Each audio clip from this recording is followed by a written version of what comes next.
Hello, everyone. Welcome. This is Stream. Hello, everyone. My lighting is different, yes, and so is my voice. You will notice slight differences, the reasons for which were explained in the pre-stream. If you're interested, join my community, and I may put some sort of summary in there somewhere, but it's not really necessary for casual viewers to know that. So, shall we do some news? We did a very long pre-stream today. We had a lot to talk about. So like 2.5 hours. So today's actual stream will be shorter, but we'll actually talk about politics.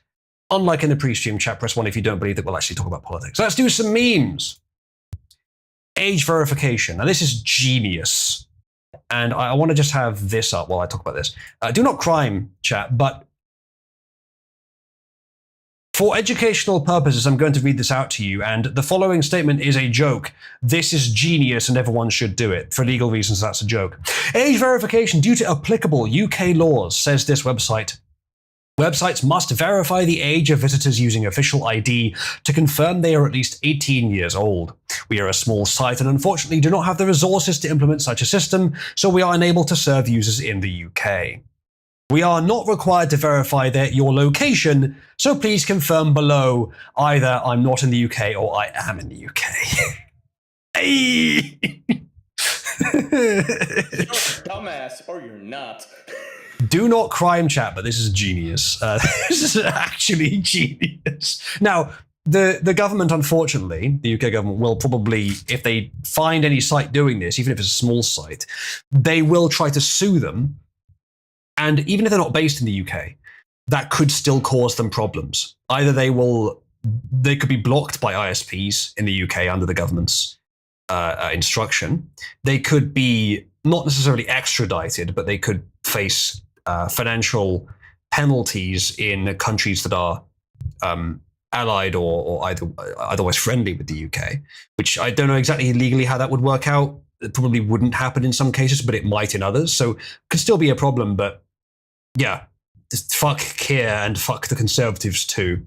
This is not the British problem. This is the UK government problem, much like a lot of problems came from Biden and Obama and others. Bruce says, if it's an American company, it isn't affected. It probably isn't, but I could see there could still be problems with that. We will talk today about the 4chan thing. I hope that 4chan win in that conflict. There might be some problems they have to deal with from that, but they probably will be fine. If it was not Trump in office, Busak, I fear that your confidence would be less well placed. Because it is, I do think it's unlikely the UK government will be able to affect US companies with this. But it's possible there could still be an effect, especially if they're in a blue state in the US.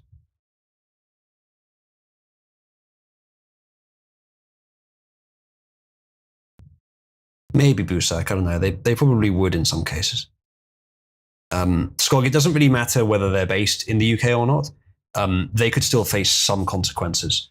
Because, like, if they're based in, like, I don't know, Russia, then Russia aren't going to, like, go along with the UK government trying to impose this. But if they're based in a European country, they will go along with it. If they're based in the US, it depends. I think most of the time they won't, but sometimes they might. They might allow UK legal forces to impose some sort of consequences for this or for similar things. I hope they don't. I hope that the US is immune from this, but it's possible they might not be. Yeah, of course, Ez. Of course. That's obvious. But I mean, that's the method. The UK government isn't trying to prevent people from accessing material. They're trying to prevent sites from providing it without verifying the age, which means that it really is based on the pull the UK government has in the entire world, which is substantial, but not total. It's not hegemonic. So it's very variable whether sites will comply. So UK internet users need to use the internet without appearing to be in the UK. Do not crime, that is a joke, and stated only for comedic and technical educational purposes only. I'm saying all these like disclaimers. the law hasn't gone so far as to punish people for that yet, but it could go that far. But this probably won't last, but it'll last better than some other methods. This is actually a good idea. For joke education purposes, this is actually a good idea. I wouldn't be surprised if we see more sites doing this. The UK might, sue them, might try and block their traffic through ISPs, but they haven't done that specifically yet, except with some common piracy sites. So there is some precedent, but it would have to be for a different reason now that they do it. So yeah, we'll see what happens with that, but this is good. It's a joke, education purposes. Anyway, next thing. Clanker, bot licker, oil slurper, tin skin, bolt picker, wire back, copper veined, gear grinder, chrome dome, rust bucket, sparky, battery eater, all Borg, no Gonic? I don't actually know what that means. Oh, all Borg, no Ganic, maybe. So Borg or Borganic, organic, something, I don't know. Ganic, yeah. Either way, this is for years the notion of futurism has been more robots everywhere. The only thing they got wrong was they assumed that the hardware would develop to that point faster than it did, and the software would develop, well, maybe roughly the same speed as it did. The hardware is not. I repeat, though, Quattro, you've said your thing. Maybe I'm mistaken, but the software is closer than the hardware to human replication. Convincing, Turing test passing, human replication. The software is much closer than the hardware. So what they, and this is predicted by some futurism, of course, but some of the, most of it was physical robots. Even when they were dumber than humans, they would still be physically almost as capable or more capable than humans. The reality is the other way around. They can be virtual and they can be pretty convincingly human-like, but they don't have the ability to be physically as capable as humans. So the idea was always like, no, robots won't be able to simulate emotions, which was always a stupid notion, which failed to understand what emotions even are, because people viewed computers as being basically people that wouldn't act like people. And the main thing they saw as being distinct was humans had emotions. So they wrote that, like, even good sci-fi, like Star Trek, had bad futurism in that they treated emotions as something necessarily biological, which is always just a complete category error. It's a misunderstanding of what these things are. Emotions are not hard to simulate. Humans are simulating them too. And the reason humans do it is not because it's some mystical, soul-based or some biological, something essentially biological. No, it's not a mistake either. They are signals meant for social creatures. Some animals do it too. It's only social ones. The non-social animals barely have emotions, but the social ones do.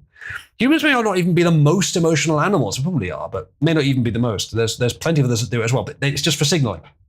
When it's involuntary, it communicates information among the group, which otherwise would be withheld, which can keep things flowing and keep things a bit more truthful. Emotions are literally a way to submit truth, just not ultimate truth, more sort of proximate truth. So that's what they're for. It's forcibly involuntary. You would argue it's an imperfection, but on a large enough scale, it's a perfection. That's what emotions are for, and it's not difficult to replicate that. It's not even unnatural to create that, to want to add that. You can easily do it with modern AI systems. You can easily replicate emotion. The one thing they can't do is basic maths. You never would have fucking guessed it, would you? The one thing AI, they fine at emotions. They've got emotions pretty well pinned down. Even a model I can run on this box of bolts here with a 12 gig GPU. Emotions, easy. Trivial. Easy. Basic maths, counting the number of R's in strawberry, impossible. Impossible. That's the future we chose. Now, what you can do, which I might do, is give the AI access to a calculator and say, hey, if you've been asked a question that you think you need to do maths for, tell me, and I will have conventional computing solve it for you. So you can get the wrong answer in like 10 seconds of AI processing, or you can get the right answer in 10 microseconds or nanoseconds of conventional computer processing. as it says, humans aren't simulating emotions, they're actually doing them. What is the difference? Again, it's much like the free will question. We intuitively perceive that it means something, but if we try to define it, it falls apart. It doesn't actually mean anything. Someone of says emotions aren't entirely performative. They are in the long term. Yes. Interesting equation, Ghost. See, that's the kind of equation an AI could do. But a simple maths equation, no way. Unless you give it a calculator, much like a human. No one says 140 IQ motherfuckers constantly fall for said categories. They think they're smarter than they are. They haven't thought it through. They've just given it a moment of thought. Or they've followed what other people are saying. Like if Star Trek is saying, oh, data's so advanced, you just can't, like, emotions are just impossible, then everyone's just going to be like, oh, I guess that's what we're doing. I guess that's futurism. The thing is, it works for a TV show, genuinely. So like, a lot of stuff that Star Trek does makes sense for TV, but I think that was not the design. The design was, this is my actual futurism because I'm Gene Roddenberry and I'm smart, but I'm stupid. This is my actual futurism. And then it just happened to work out for TV. In the original series, there were actually quite a lot of rough edges that weren't very optimized for TV. And, you know, it was better in some ways than later shows, but it became more optimized for TV later as the ideas were sort of pared down to what worked for TV. And you ended up with a formula for Star Trek, which is not great futurism, it's okay futurism, but it's really good as a setting for telling human stories with some future themes. That's what it's good for. So an actual futurism, there's other shows that are better for it. It's a classic example, but The Expanse is pretty good. I wouldn't mind watching that again sometime, but there are some things about it that I'm not sure about either. Of course, Data did eventually get emotions through the emotion chip, but again, that was TV drama. It wasn't futurism, which is fine. I enjoy Star Trek plenty. It's not futurism, or barely. Someone of which says, I thought depression was a result of altered brain chemistry. Yeah, brain chemistry is part of your body's functions. That's what I'm saying. It's not a mistake. We've adapted to do that stuff because it's useful. Now, how is depression useful? Hell, how is suicide useful? How have we as a species evolved to select in favor of suicide? It doesn't make any sense. Yes, it does. Because you're thinking in terms of the individual in the short term. How could someone killing themselves be better for a population? Well, if they're not useful enough. I'm not saying I like it. I'm not saying you should kill yourself. I'm saying that's how it evolved. A population is the primary selecting entity, in a sense. You know, in some sense, the gene is, in some sense, the individual is, but in some sense, the population is. And so, if in the population, those who don't have enough meaning in their life, because that's what makes you depressed, if they kill themselves, the civilization has one less mouth to feed, and therefore more resources than it had before. So it's selected for. And once humans became the apex of the apex of the apex predators, we were no longer very strongly at all being selected for or against by our environment. But we still need that. You still need that to evolve. And the groups that had self-selection and self-deselection were going to do better. So those that quickly developed methods to self-select and self-deselect survived better, so they were selected for. Suicide is an advantage to a species, at least one in our state, where we are so dominant. The only things that really matter is figuring out who shouldn't survive, or who shouldn't thrive anyway. Yeah, no, I'm sure there are, but all of those are either evolutionarily advantageous on a large scale, or quirks that are the result of factors which themselves are evolutionarily advantageous on a large scale, even if their specific combination isn't in that specific case, but it's worth having them. So again, if you factor in energy efficiency, evolution does not make mistakes.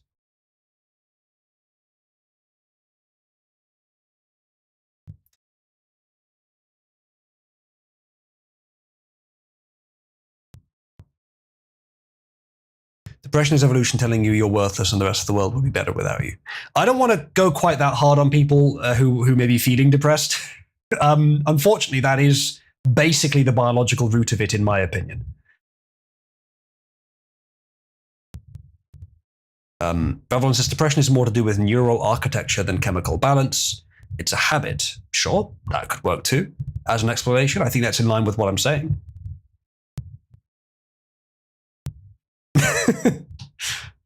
Well, Nomon, this is the idea of relative privation. Like knowing that you're privileged in the world, that you've been born with advantages that an African child doesn't have, that doesn't make you less depressed. And being a affluent, being a king, being a god emperor doesn't make you less depressed. It's all relative to your own life. And that's how it should be. It's the most effective. So if someone's depressed, but they have a much better life than you, then there's only a certain degree to which you can say you're not allowed to be unhappy about that. You can choose to care and to help however much you want to, but their feelings are natural and on a large scale, right. Depression is evolutionarily useful because it can work as a stress response. It can keep you functional without meaning. I don't know about that. I don't know if I put it there that way. Perhaps you could word it differently. Maybe I've misunderstood you. Anyway, shall we continue? Here's a homeless guy riding a bodega delivery machine, whatever that means. Hashtag clanker jockey. You best start believing in cyberpunk dystopias. You're in one. It really is. Like, it's not a joke anymore. It's not a joke anymore. Like, if humans suffuse circularly over the realm of possibilities, it's much like if you're programming, and if you create a system where it can be used in a way, then someone will use it in that way with enough time. For example, I'll be brief and technical for those of you that understand. Sometimes hash maps aren't sorted, and you can choose to sort them in different ways in your core libraries. You could choose to use an index map, which is slightly slower but is reliably sorted, but it's slightly slower, so you might not want to. You can use a hash map and you can choose how it's sorted. You can either sort it just however it falls, which is undefined, so it might be sorted, it might not be, or you can aggressively make it random, so people never try to use it in a sorted way. Then people are going to use it as a random number generator. They're going to use it to shuffle arrays. Like, everything you do, everything you create that could be used usefully in a certain way will be at some point. So if you make a machine that trundles around the city delivering packages, someone will ride it. Especially homeless people. I would. If you saw that going the way you were going, and it was easy enough for you to do so, and it didn't like it was dirty or something, too dirty to do that with, you give it a ride. You jockey that thing. Funny, especially if you've got some mates with you. True, Bright, true. So yeah. That's fun. Next meme. Oh yeah. It looks like Destiny's bloodline is deceptively competent, despite him. I don't know, actually, I agree with either of them, but allegedly Destiny's son, who I didn't know existed, says, "Stop telling people Nazi is a slur, embrace it, I am a Nazi," he says. Which is unexpected. Well, the thing is, I don't know if this is completely true, and it might bite me in the arse to say this someday. I'm sure there's more to it than this, but I think the sort of core of why teenagers are rebellious sometimes, but not always, but sometimes, is when the narrative they've been fed doesn't ring completely true. It's sort of the human common sense heuristic is pretty good at detecting stuff that doesn't ring true, but it is willing to accept stuff that isn't true because sometimes it's most useful to believe something that isn't true, but they will tend to rebel if it doesn't ring true, which is why ring true means something a little bit different than is strictly true. Religion mostly rings true if you're not being particularly analytical or philosophical, especially if your IQ is below a certain level. It definitely rings true. To some people, it doesn't ring true. To me, it doesn't ring true. But for most people, it does. It connects to things that are sort of usefully true. They're not strictly true, but they're useful. And they actually apply to things in real life. Even if it literally God doesn't exist, the stuff in the Bible that is connected with that idea is true often and useful often. That said, leftist ideas, they are only useful in the very strict environments that they themselves have created. And those are becoming a little rarer over time, and they are not useful at all to anyone. So those ideas have not caught on, and they're not useful. And so when you try to inculcate them into your kids, they will have a vague sense that it's not useful. And I think that builds up. And especially when they reach the age of maximum rebellion, they tend to go at that much harder when the ideas you've given them don't ring true. Your ideas need to not only be strictly true, but also usefully true, which is, I mean, they don't actually need to be strictly true, but if they're not strictly true, you probably will get, your kid will rebel against that as well. Not certainly, but possibly. Still fall into socialism. Yeah, that's also a good point. Like, maybe this is not rebellion, this is just a natural, because like Nazi and whatever this faggot is aren't exactly opposite of each other, assuming he's socialist, which I'm not sure he exactly is, but he's close enough. They're not opposite. They're opposite in one dimension, sort of, but they're still, at least from a lot of perspectives, they are both command economy ideologies. They're both authoritarian, totalitarian, puritarian in some ways, not in some other ways, but in some ways. They have a lot of things in common. The main differences are who they prioritize, who they pedestalize, the in-group or the out-group, which is a big difference, I grant you, but it's actually smaller, it's lesser in terms of the total surface area than the things that are the same about them. And you can get the in-group preference without all the other shit. You don't need the other shit. It's actually not only superfluous, it's dead weight. It's not, I can't even be that nice about it. It's detrimental. The only time that you need that is if your society has gone so far off the rails, there's no way to restore it except by a quick slash and burn, aggressive reordering, followed by its inevitable collapse, and then reforming into something more stable. Which we're not quite at the point that we need that in most Western countries, but it is getting close, unfortunately. You are wrong. You can have an individualist society and still have a society. You don't know what individualist means. Individualist does not have to be at the exclusion of collectivist priorities. Most people who advocate for collectivism don't actually know what individualist means. To be fair, it's not that well named because it is sort of based around the lens of race relations, which is not the most useful way of thinking of it. You are already an individualist in the sense of what it actually means. And I don't hear many people that are able to define it well. You are also not exclusively an individualist, but you're a bit of both, but you are partly an individualist. Because what individualism means in its most useful sense is judge by action. Do you judge people by their actions? Mostly, even your average racist does.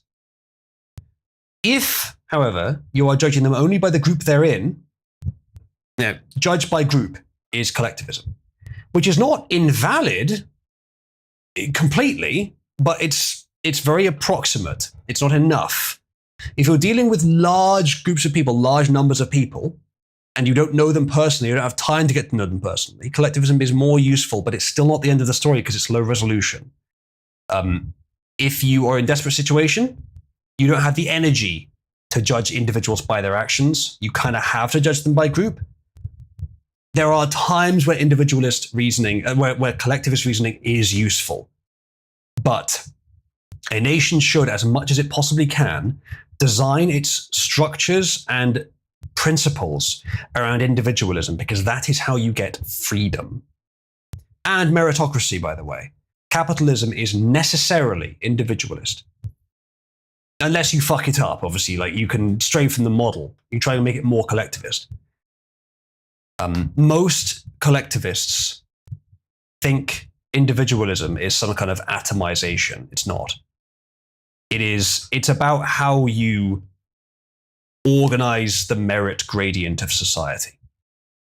Individualism is by action. Collectivism is by group. Neither is invalid, but collectivism is a quicker but weaker tool. Individualism is what you must use if you have the facility to use it. It is literally better, practically, to use individualism as your lens if you have the facility to do it. If you're in desperate situations, if you are in a zombie apocalypse, then don't judge that individual zombie by his individual merits. Judge him by the fact that he's a zombie. If you're in a non-zombie apocalypse, don't judge that group of people who look distinctly different from you by their individual merits because they could shoot you before you get a chance. Unfortunately, it's often better for survival to judge them by their group qualities, which is also why I would say that we're not necessarily judging by the race. We're judging partly by action when we say immigrants should be deported. And we're not talking about killing them either, but it is arguably a group label. We're not looking at each one of them and saying, should they stay? We'll do that if we can, but I have advocated that everyone who's entered the UK since the year 2000 probably should be deported. Some exceptions could be made, but not very many. And that's like an ultimate goal. You step back from where we currently are, but a lot of people should be.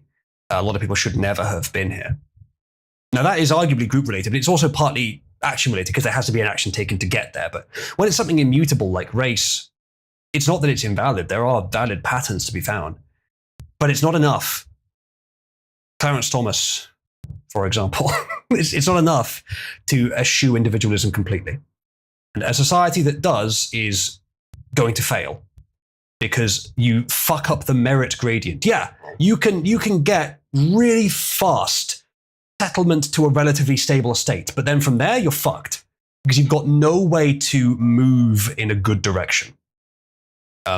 It's going to become backbiting instantly and inquisitions instantly at that point.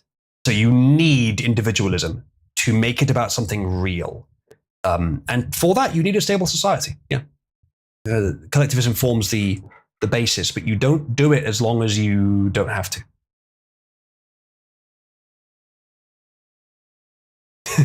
Yeah, exactly, Ghost. Yeah, so that's individualism and collective. I haven't heard anyone else actually explain it properly. Neither one of them is invalid. They're both needed. But individualism is what you should always do if you have the resources to do it. It's higher effort, but it's literally better. If you can do it, it's better in every way. And most of the time you can. If your society is stable, you can. But if your society is unstable, you have to tend more and more towards collectivist measures because it's quicker. And also, yes, people have to be moral to do it. Collectivism is much more common in shitholes. Individualism is much more common in the greatest societies that have ever existed by far. Individualism is how you get prosperous societies, almost without mitigation. That is true. Collectivism is how you get the baseline you need for a society. And even then, you don't use it when you have that. If you have people that will maintain the society naturally, you don't need collectivism. Barely at all. Now, there's on the level of, are they in our nation or are they outside our nation? That's really the only collectivism you need at that point. No one says individualism as in emphasizing the conduct of the individual. I just said what individualism is. It is judged by action, whereas collectivism is judged by group. And of course, as I said earlier, you get a mix sometimes. We're judging by, say, are they an illegal immigrant? Well, that is a group. As an individual, they might be a nice person. But as an illegal immigrant, say in the US, they have border hopped.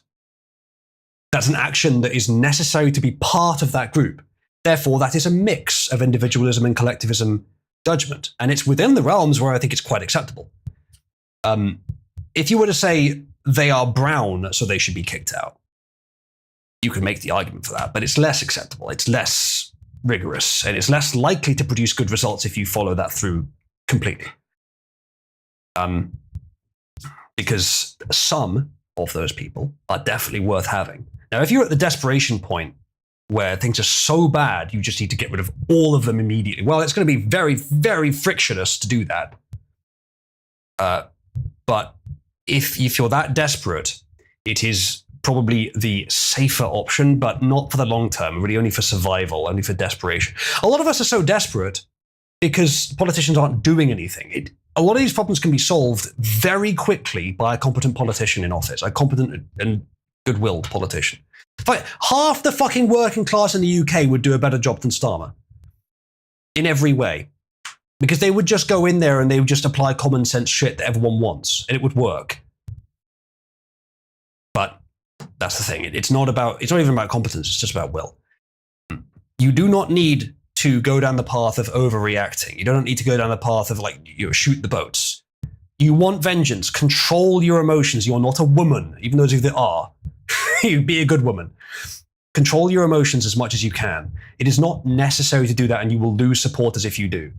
Your frustration is because of the delay and because of the desperation. But the moment you have someone in power that can do that, you won't need to do it. So it cancels itself out. Don't let yourself be controlled by your opponent's evil. Maintain your principles, maintain who you are. It is literally disadvantageous to shoot the boats because you'll lose support. We already have the support. We don't need to worry about that. To get access to the power that is needed to fix our countries, and then it will be relatively easy to undo the damage. If we have that for long enough, it'll be relatively easy to undo the damage. No violence needed. You can do it completely civilized. The only violence needed will be if the opponent is violent first. It's not about optics. It's the best path to victory, is doing it properly. You are literally hurting your own cause if you overreact. If you do more than you need to do. If you are more violent and more savage than you need to be, you will turn off people that currently support you.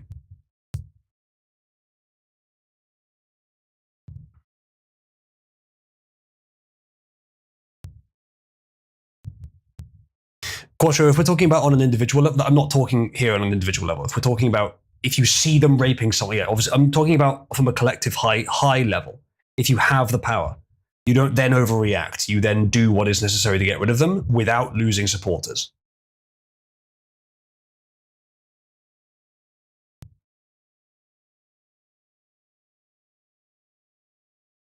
Yeah, Ghost, if they're already in prison, you do what's necessary to get them out of the country. If they are violent in your attempt to do that, you respond with subduing violence, enough to stop them. It's not necessary to kill them. If they're violent to the extent that that's your best option, then fine.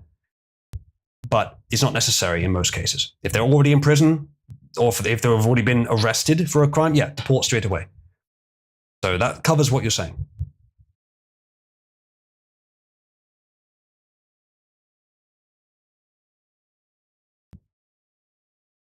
There's no dog panting in the background, UFC, no. Although the room I'm in is echoier than normal. How many of you have noticed that, by the way? Because it is noticeable.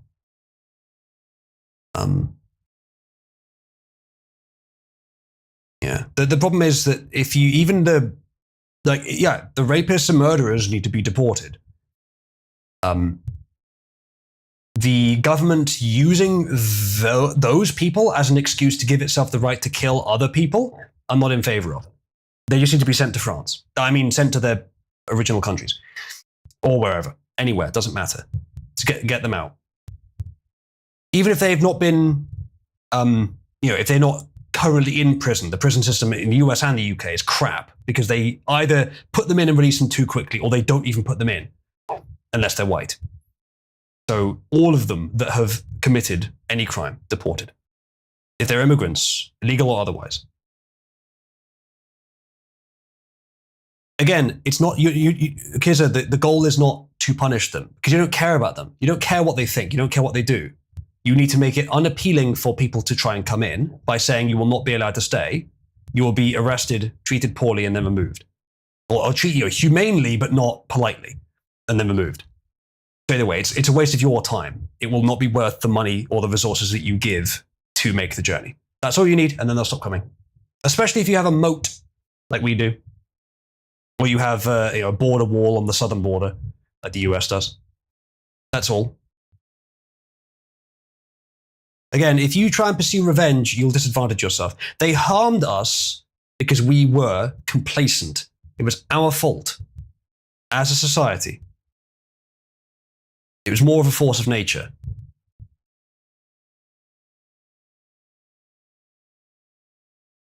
No one says the communities that produce rapists and murderers seem to be deported. Yeah, as I said, I would probably advocate that anyone imported into the UK, for example, others similarly, since the year 2000 should be deported. Possibly others too.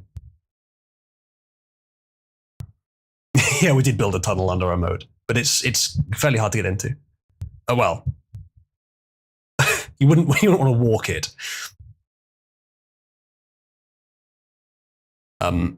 No, there's no need to do that, Kizza. If you get rid of the people that are producing crime by deporting foreigners, and all you have left are your own people, most of them aren't prone to crime. Crime rates will plummet. They'll be very low by comparison. Having like appropriate punishments, having civilized but harsh appropriate punishments for crime is enough of a disincentive. Certainly it could be improved, certainly it could be refined. There is an ideal balance point per each offense where you compare the benefits, practical benefits of attempting rehabilitation per person as well, because some people can't be rehabilitated, versus simple deterrence. But if you take it too far, it goes wrong in the other direction. Again, we're not talking compassion here, we're talking pure pragmatism. You take it too far in another direction, it goes wrong. What you're advocating would produce a very sad society, a very, very dangerous one where everyone fears the government more than they currently fear the Muslims or the whoever. And it wouldn't be doing it very, very soon after the autistic organizer who has a set of very rigid policies is either out of office or out of power, which would be quickly because they're not good at maintaining power. It would be hell. You do not want that. No, Kizza, rehabilitation does not work on everyone, particularly not the Islamists. I don't know why you'd imply that I'd be advocating that. Again, I specifically am saying, if you have the power to make policy, which is the premise of the entire conversation, if you have the power to make policy, deport all of the foreigners, not literally all of them, but everyone that's being imported as part of the global homo wave, and then what you'll have left will have dramatically lower crime rates. Then you focus on the appropriate, pragmatically useful levels of rehabilitation for those who can be rehabilitated, because that is literally the best of both worlds, if it works, and deterrence for the rest.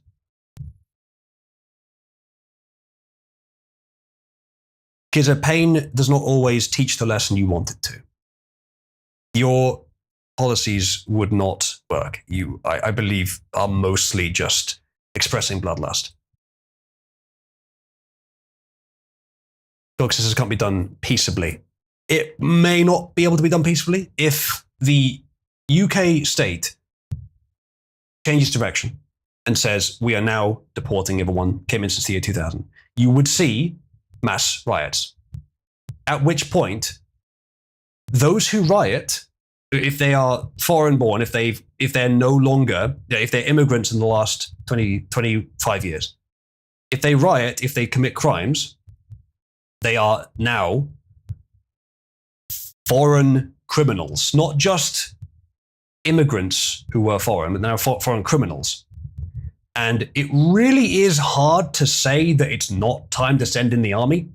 Now, if you take the current picture of Muslims in the UK and you say, is it going to be a civil war, UK military versus UK Muslims? Even if the UK military is 10 times smaller, it will easily win. Especially because most other people in the UK would be in favor of that. Now, that's not how you handle it. You can do it slower than that. You can do it more gradually, more smartly than that. It may be that it's not possible to do this peacefully. However, our opponent is not prepared for us to actually resist on a large scale. They are prepared only for us to continue to be cowed. They don't really have a plan for it. Now, that said, some people, some of the architects of this, I believe, wanted to create civil war. It wasn't about destroying our countries. It was just about destabilizing them long enough that they could invade Taiwan. Oops, did I say that? That's the goal. So in so doing, we will be doing what they want, but there may be no other way. So yes, it may be possible, Skog, to solve these problems without large-scale violence, without essentially civil war. It may be possible. But even if we do have to go there, it won't be close.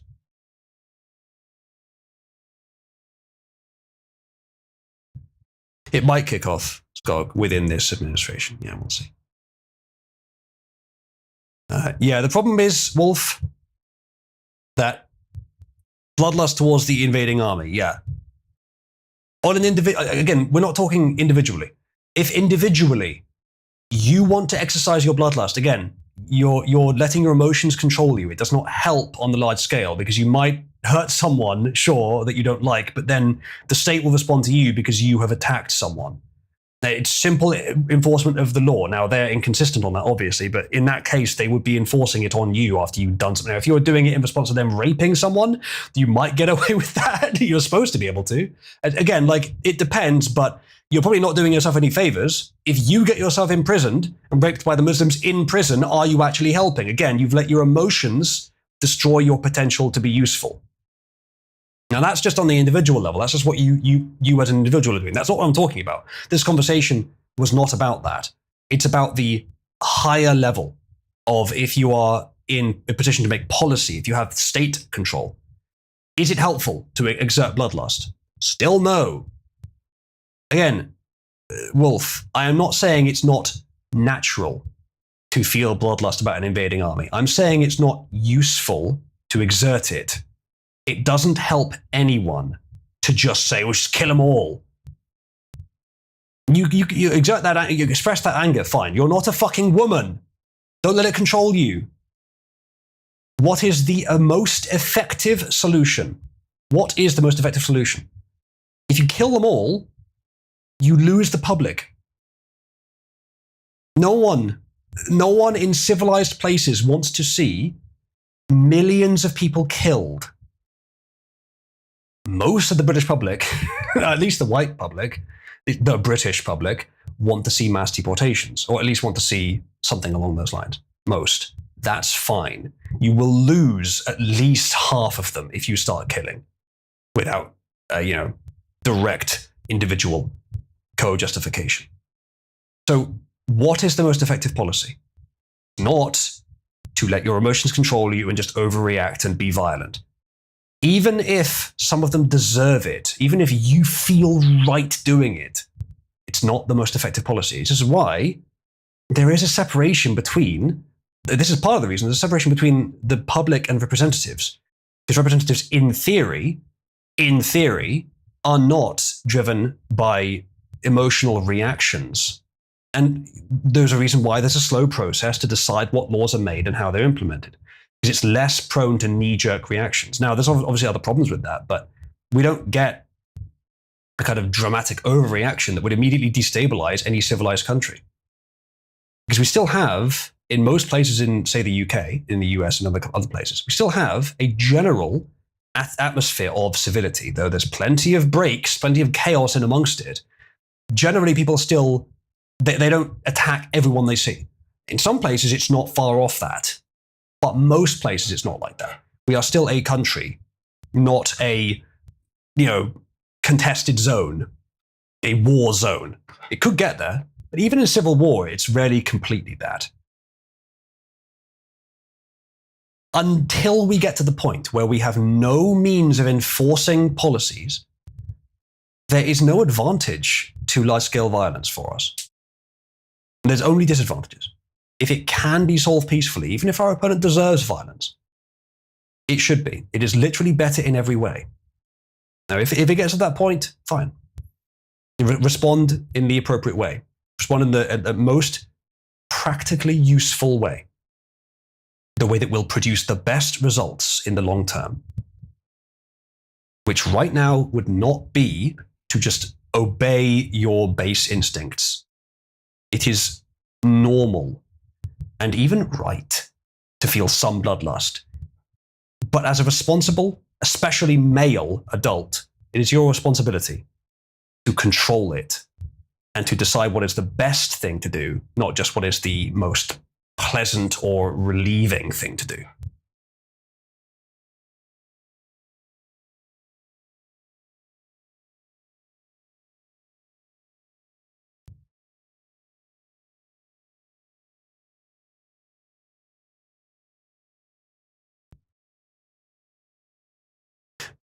Most of what you guys are saying is not even arguing against my point.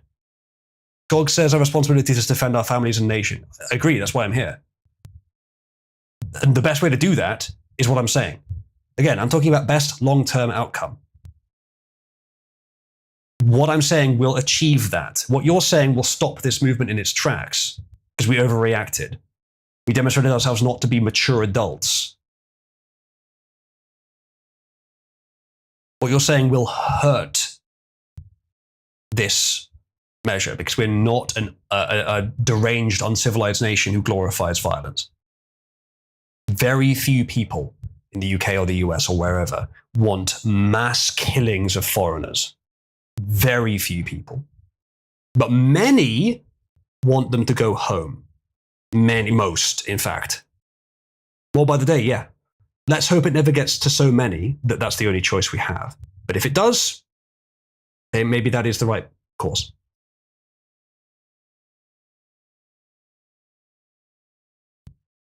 Quattro says most of human history is bloody and brutal conflict. This is the anomaly. Good.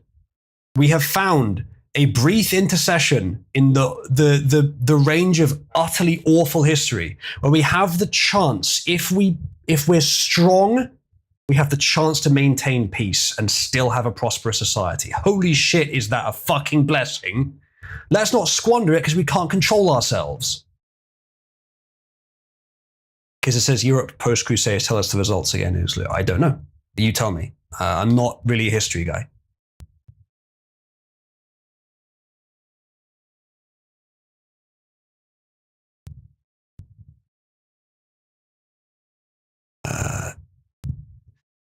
What do you mean it cannot be sustained?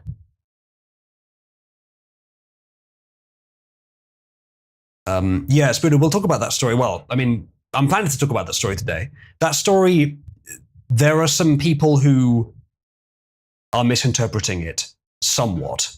Obviously, that man should not be in a civilized country. But Spooner, as I said earlier, I'm not saying, oh, just leave them alone, they don't deserve. No, they do. In many cases, they do deserve violence.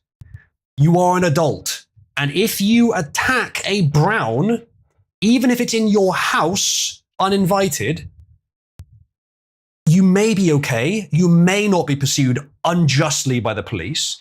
But is it actually better overall that you attack them for you and for everyone else? Is it better that you attack them, they are released, and you are imprisoned, and your family is then completely at the whim of the next one? I'm not saying this is what I want. I want to live in a country where if someone comes into your house uninvited and you attack them, the police fucking congratulate you. The state congratulates you. But we don't live in those societies currently. What is better? That you use minimum necessary force to get rid of them, and you keep your freedom and your house, and you're able to defend your family, or that you act like a woman, fall victim to your emotions and lash out, even though that might be the right thing to do, is it the best thing to do? I'm afraid to say we have to consider those things. I don't want to go to prison. And I want to find the route that allows me to not do that while also not having Browns in my house. Now, that story, we may go into it today, but in case I miss it, let me say, what happened there was he invaded the house of an elderly relative of the woman who becomes the hero of the story. He invaded that house. The woman got rid of him. As far as I know, she wasn't overly violent in doing so. Called the police. They did not immediately arrest him because they didn't have evidence that he'd done anything wrong. Now, that is definitely a point where we could have some debate about whether they should, because they've got one witness saying he did something wrong. He's saying he isn't. Should they arrest him? Perhaps. Given the racial profiling, perhaps. Given the immigrant status, given the fucking evil face he's got, perhaps they should just arrest him on that. But one witness is a bit iffy. Maybe. She then, and this is the part most people don't know, he then gets a meat cleaver, brings 20 other people to the local migrant hotel, and assaults a member of the security team there. Now, was she in principle right? Was she right to be angry? Absolutely. What can I totally understand why she reacted that way? Absolutely. Do I think that I would probably agree with her politics 99%. Yeah, probably. But did she make a tactical misstep because of her emotions that put her in a worse situation than she was before, which means ultimately the Brown won? Yes. Was it unwise, even if it was in principle right to do that? Yes. Should she do that if she can get away with it and if the entire country will rise up with her and overthrow this problem? Yeah, perhaps. Perhaps that's best. But that's not what happened. Now, should the police convict her? Maybe. She responded out of violence for what he had done, and she was attacking a place that was related to the incident. Should they arrest her for assaulting a security guard with a meat cleaver? Probably. It's violence. It's against the law. Should that situation have happened in the first place? No. Is it the state's fault? Yes. But should they arrest her for attacking a security officer with a meat cleaver? Probably yes. Should they have arrested him too? Yes, and they have. They didn't do it straight away. Don't know why they didn't then and did now eventually. I think they have eventually. They have eventually arrest him though. Will they convict him for entering the house? And by the way, allegedly masturbating in front of this old blind woman. Will they convict him for that? I don't know. The state's a bit unreliable, both in the US and the UK, for that kind of thing. The US is better now, but still not good in some places. Will they? I don't know. Will they convict her? Probably. Will she have to serve time in prison? Debatable. It is a violent offense. Maybe. Maybe she'll get a suspended sentence or something. It's not a good situation all around. The state is primarily at fault because they let them in. The state is primarily at fault. And her reaction is understandable. But I will repeat, her reaction was unwise, and within the situation, the state had no choice but to arrest her and possibly convict her. So the story is not as cut and dry as people are saying it is. But do not think for a second that I am downplaying the fact that, again, to be clear, the state is primarily in the wrong. It is their fault that that happened.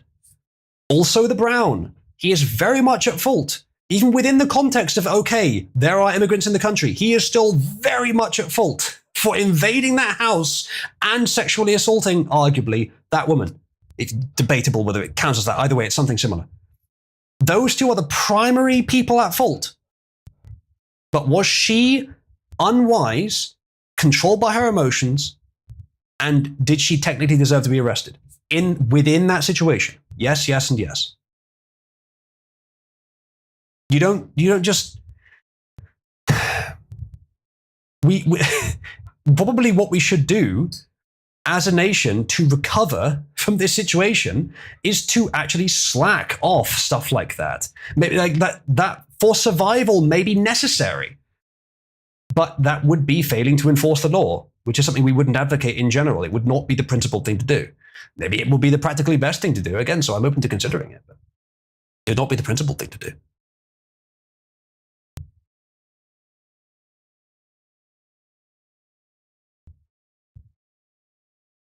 Also many that you do, Kizza. I mean, Kizza, are you trying to make this about democracy? Because are you forgetting that our state is also monarchist? Are you forgetting that? Someone says the government and the criminals are equally at fault and all need to go. Yes, they are the primary people at fault. Arcturus says unlawful use of force against a person.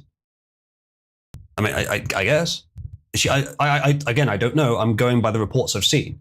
It may be that the reports about what she did are exaggerated or lies. It's possible.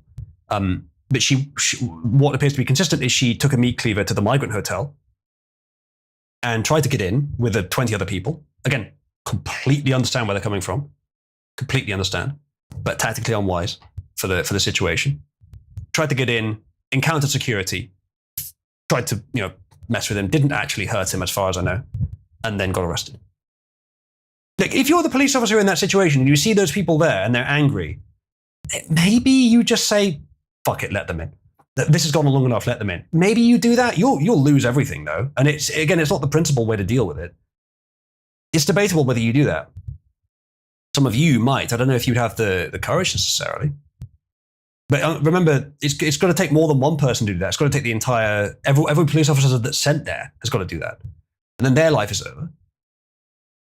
It probably isn't going to help anything in the large scale. Look, maybe it sparks a chain reaction that spreads across the entire country. But if it doesn't, you're just fucked. All of you are fucked. So maybe that would work. At some point, it's probably going to happen. Maybe we won't even get to the point of finding out what the next political party would do. Maybe something like that is going to kick off. If so, hey, I'm not saying that's wrong. Do not crime. I'll go ahead and do not crime. Speaking purely pragmatically, it might result in an outcome that would be beneficial. I'm not advocating for it. But it wouldn't prove me wrong if it happened, even if it worked. All I'm saying is that if we don't do that, if that isn't the path we choose, and we get into power, and we have carte blanche as far as like a massive majority in parliament would give, it is not necessary to use violence to solve this, except to the minimum appropriate degree, to deal with those that are violently resisting lawful actions. So it's not, just say, SCOG 4 years is a long time. It might kick off in that time. If so, we'll see what happens. It might be the right move. Do not crime.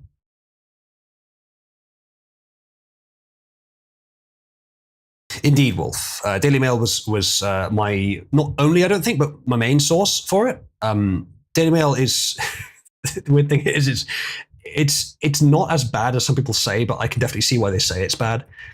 So it might not be true, some of what they say about it.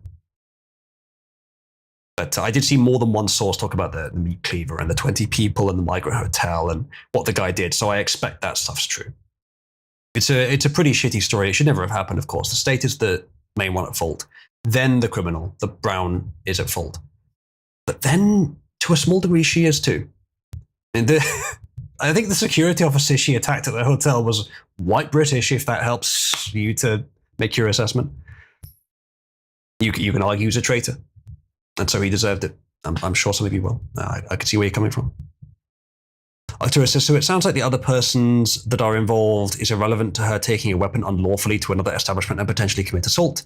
Don't get me wrong, unlawful immigration is a major issue that I take umbrage with, but that is irrelevant. I wouldn't go quite that far. Like, I want to give, if we're talking to sort of from a purely compartmentalized analytical perspective, separate out everything else that happened that inspired this action. Take it all out the picture. She went to a place with a gang of people, with a weapon, and assaulted an innocent man. Yeah, that's pretty fucking bad. But I'm trying to take into account the wider picture here, because what she did was not an isolated incident, and it was a response to something which is frankly so extreme that you could argue it goes beyond the bounds of respecting the law. So I'm trying to take it all into account. But yes, from a compartmentalized analytical perspective, you're of course correct. Bruno says we are past any political solutions to diplomacy. We are not quite. I don't think. If we had a significant majority in Parliament today with someone who had the same sort of will to solve these problems as we do, we could solve it. That's definitely possible. I've no doubt of that. In 4 years, things may have changed such that that's not the case anymore. I don't think so. I don't think in 4 years. But it may be. And maybe we won't get the chance because we don't have anyone with the will or the spine or the access to power, whatever else. If that happens, we will reach that point. We are not yet at that point. She assaulted a man who was preventing her from getting to the actual criminal.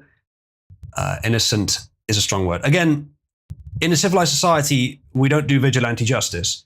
Now, you can argue it's not a civilized society anymore, but the police's job is to maintain it. Now, they're flagrantly failing on that duty on one side. Does that mean they should fail on the other? You could argue yes. As I said, I'm not coming down strongly on one side of this. You can argue yes, that if they're failing on one side, they should fail on the other too. I'd rather they just succeed on both. A crazy notion, I know.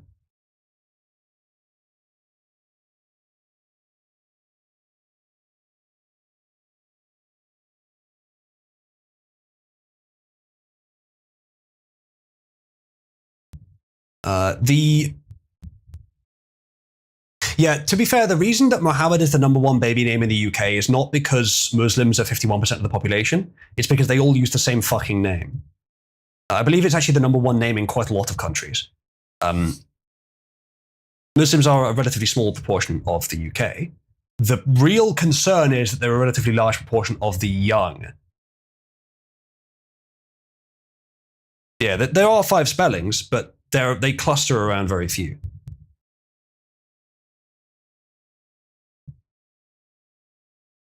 Skog says 2-tier policing, they'll be the first targets. Maybe. It's kind of remarkable how many of the police seem to consistently go along with the will of a clearly unjust state. And maybe they shouldn't. Maybe they should allow some crimes in the interest of rebalancing the scale and rescuing our very ill country. It would be a very chaotic way to solve this, but it might solve it. And if that's the case, it has to be a chain reaction. It has to chain react across the whole country. And it has to be big enough that we win. And even then, most of the police would crack down on it because they're being told to by the state. And then the state, if the police go against the state, they might try and call in the army, who might obey the state, or they might just say no. Probably they'd say no if it gets to that point. So that could happen. That could all happen. That could snap into place within a couple of months. or even less. That could happen in the next 4 years. And hey, fucking Keir seems to want to make it happen. That could happen. And it could actually lead to the overthrow of the current government. This is not me advocating it necessarily. For legal reasons, that's a joke. It could happen. I'm not saying it's good or bad. I'm not advocating for it or denouncing it. Do not crime though, chat, obviously, but yeah, that could happen. I don't think it's the only solution, but it could happen. And it might solve the problem. It might make it worse in some ways, but it probably would overall make it better. Yeah, Wolf says the army that's full of diversity. I don't think it's quite as full as it would need to be for them to start shooting people. But maybe. Like says it's not diverse, it's just woke. If it doesn't matter how woke a general is, the rank and file are almost always working class and conservative tending. So they're not going to start shooting civilians for trying to enforce the will of the people that the state has failed to enforce. It's not going to happen. It's going to get to the point that it's more likely there'll be a civil war to rid anyone from the military who would do that.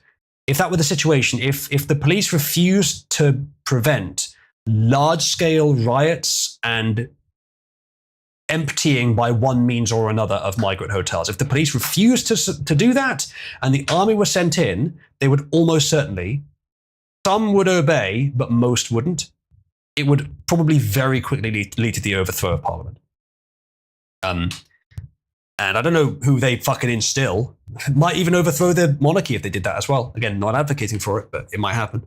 I don't know what they would do at that point. It might be a military dictatorship for a short time, because the people of the UK would never actually accept a dictatorship for much longer than the minimum.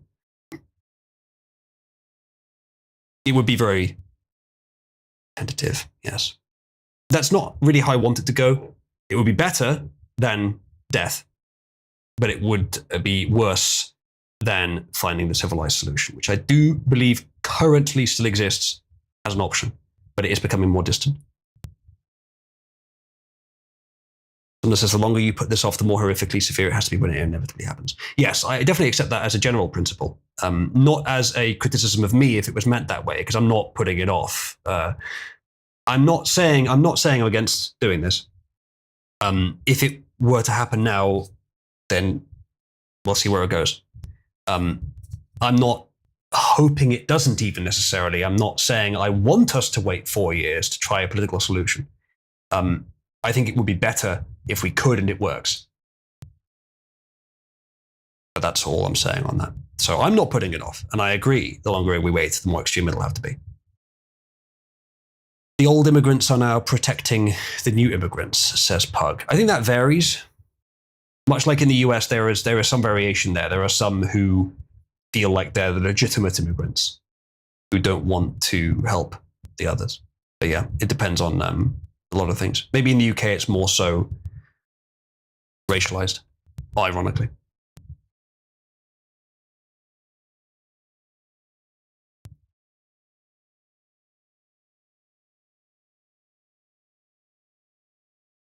What is the point? You would say it's not solvable by a diplomatic solution. I assume it's not when it's already too late. Well, the point where it's not solvable by a diplomatic solution is when the chain reaction starts. When violence becomes endemic, not just the sort of small scale individual street or gang violence, but I'm talking large scale, towns become war zones. That kind of thing, not just one or two, not just a few, which is probably already the case by some definitions, but when it becomes widespread. That's the point at which the government has lost control and can't solve it by their means. But I put this to you, this is not happening because of the race of the people that have come in. It's not happening because of the shitholes they live in. It's not happening because we're weak. It's not happening because we're inefficient or poor. It's not happening because we don't care or we're stupid. It's happening because policy has been made to make it happen. All the factors I just listed exist and contribute. But by far the majority factor is because those with power are implementing policies that make it happen deliberately. In some cases, incompetently, but then there's some deliberation higher up the tree that's making it happen intentionally. That is why it's happening. That can be solved by taking control of those holes of power by someone who doesn't want it to happen anymore and is smart enough to undo these damages. Everything else, all the other factors at that point are lesser, still significant, but lesser than the power that can be wielded by the state. Now, at that point, if it gets to civil war, there are not enough Muslims and they do not have enough access to weapons to win. And that would be nasty, it would be tentative, but they would lose. And they'd all be deported or killed if they, whatever happens there.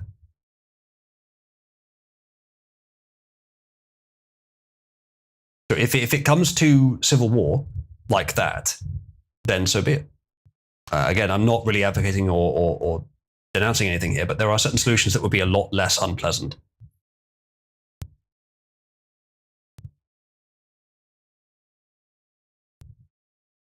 Yeah, Melchizedek. I think what you're saying there is that some sort of fascism is likely, some sort of authoritarianism. It's definitely a possibility. When you get a really shitty situation in societies like this, which has happened a lot throughout history, what you often need is democracy is the long-term stable solution. Yes, even now, we're at the very least stable and least pleasant end of it, but it's still continuing to function despite that. It's the most stable. An authoritarian system is the most radical and can change the fastest, but is very brittle in after that. After its initial change, its initial restructuring, its reformatting, it's very brittle and will collapse. And then you back into democracy, which is the stable one again, which lasts for decades without collapsing. And obviously, in the past, you've had authoritarian systems that didn't collapse quickly. It's because it's very different kinds of people, very different kinds of societies. Most most command economies, all probably, form bubbles. And they require either expansion via essentially a Ponzi scheme, which is part of what the Nazis did, or they collapse, which is what would happen. The only way to do it properly is a capitalist, democratic, and generally classically liberal society. That's how you get a long-term stable society with modern civilized people. It's the only system. Now, you can add the few things onto that. You can have a republic. You can have a monarch, as long as they're not too powerful. That all can work. I'm going to say this rather in a safe way, according to your streams, but the way that things are turning out now, the political solutions are running out. And it is coming to a point of where it's going to be, where it's going to be it. I know, I agree. But I haven't think they've run out yet. But they are getting harder the longer we go on.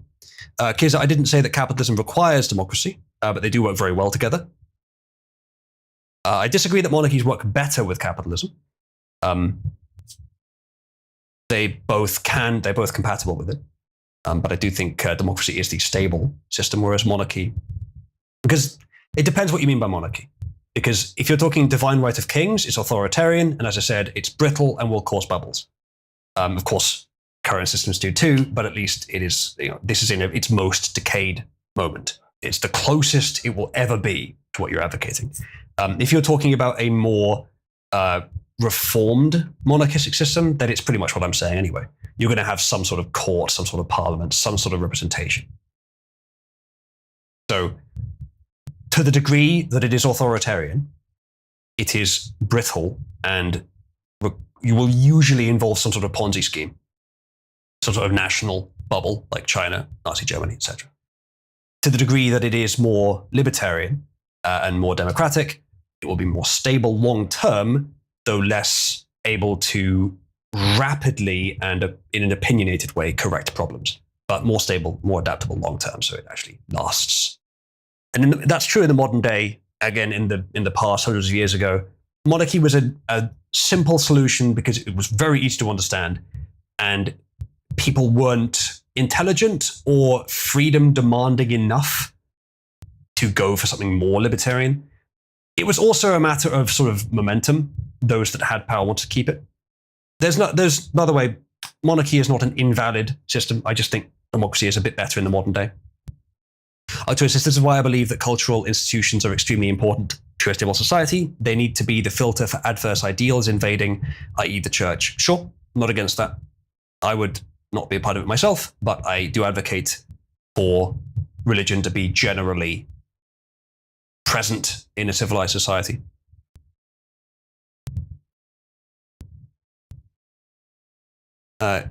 Kiza, the British Empire was not undemocratic, as far as I know. Britain has had a democracy of some form for 800 years. I think it's the oldest contiguous democracy. I may be wrong on that, but the British Empire was successful partly because it had democratic representation. It had a parliament that could respond to the people. Again, because when you're arguing for monarchy, you're not actually arguing against democracy. They are compatible. Yeah, someone is using Twitch. Hello, Arakeen on Twitch. Kiza, are you advocating for divine right of kings monarchy or symbolic monarchy or something in between? What are you advocating for, Kiza? Do you even know? Try to figure out what I mean when I'm extremely clear before you call me a retard, Kiza. I'm asking you what you're advocating for. It should be easy for you to answer. Absolutely. Okay, so authoritarianism, so it's going to be brittle. So that's the problem. Again, we come back to, you make my argument as easy as you can, Kiza. Thank you. What you're advocating for then is a system distinct from the British Empire, distinct from how Britain has been for the last 800 years, a system different, aberrant to Britain at its peak. You are advocating for a system which defies the success of Britain at its peak.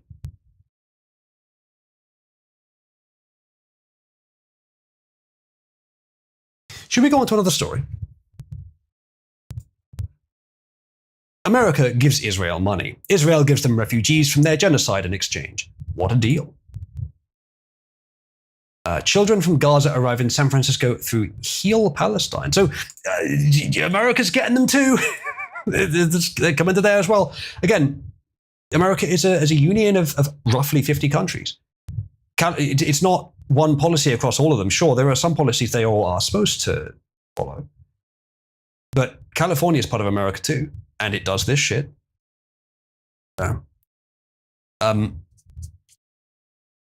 The Jews are involved, so it's likely in America anyway, regardless, Democrat or Republican, that's what their one uniting policy.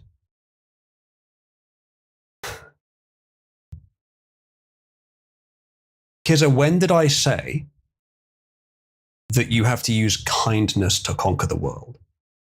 Like, I think your brain is too small to contain what I'm actually saying, so you're just immediately categorizing me into one of your two categories. It is what you are capable of, and I understand. But to be honest, it's not really worth my time to try to upgrade you. Yeah, again, because I think you're really sort of emphasizing my point here.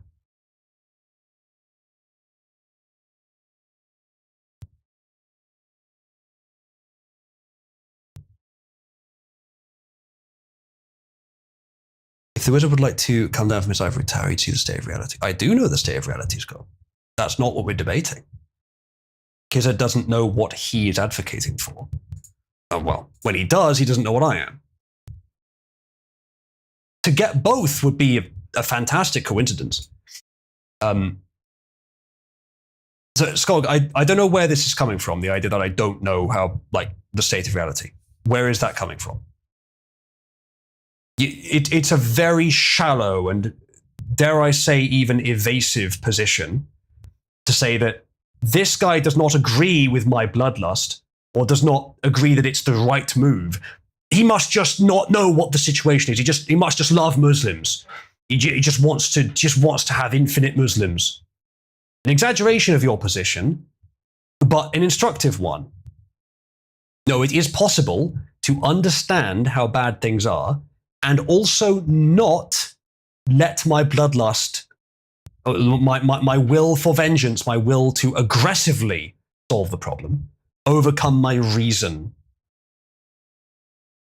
Dog asks, do you talk to normal people? It depends. Do you count? Yes, I do. The last normal person I talked to was the delivery driver who I was in the car for a couple of hours. Working class, seemed like a decent bloke, right wing, agreed with me on everything, and I was a little bit more strong on some things than he was. He was right there in favor of deportation. I was explaining how, well, actually, no other, was something that he didn't seem to want to latch onto. No other culture has got anywhere near as advanced as Western cultures. I didn't have to say white, but it was obvious that's what I meant.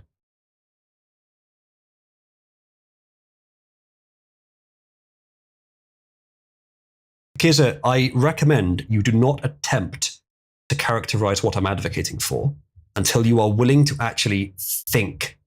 Just in general, but specifically, you're willing to consider what I am advocating for. Because what you're doing currently is probably what you're doing with everyone, where you have a small number of boxes that you can put people in. And if they say something that seems to indicate which one they're closest to, just chuck them in there and forget about it. And your method of argumentation, Kizza, it's the same as your method of rule. You only care about yourself. And you will then say, well, that's how it should be. No, not on a large scale. Only on a very small scale. Arcturus says, if I'm correct, you were advocating for a measured response to the immigrant problem via deportation of the refugees. Well, no, what I'm advocating for is a extreme but civilized response. Total, strong, harsh, immediate, but not vicious or violent unnecessarily. Again, I'm advocating for the policies that will produce the best results. The best results, taking everything into account, the best results. A set of policies that will solve the problem quickly and totally without turning off all our supporters. A reformation of requirements for immigration. If immigrants, refugees back to their home countries. A reformation of requirements for immigration. If immigrants want to protest with the deported, that they are to be deported as well, all being enforced, but enforced with controlled use of force. Basically, I mean, I would agree with a lot of that. If immigrants want to protest with the deported, protest is not so bad, but like, if they're immigrants in the last 20 years, I may make some exceptions, but it's difficult to use anything as a valid metric because of how fucked society is already. We're essentially, I'd come in and I'd just say, global homo happened, we are going to unhappen it. Anything it did that was bad, we are going to undo it, even as far back as when it started, all of it. Which means, and to be fair, I may not publicly state this because it would be perhaps tactically unwise to tip my hand like this, but that would be my approach, that would be my input. Say, Britain is great, and I will make it great again, to use that phrase. The first of my policy positions would be anyone that has come in since the year 2000 will be sent back. Again, I may consider exceptions for some cases, but I don't know what they would be. I have been pretty clear, Wolf. I've been talking for like an hour explaining myself, and if it comes to the point after that you don't know what I'm saying, I don't know what more I can do.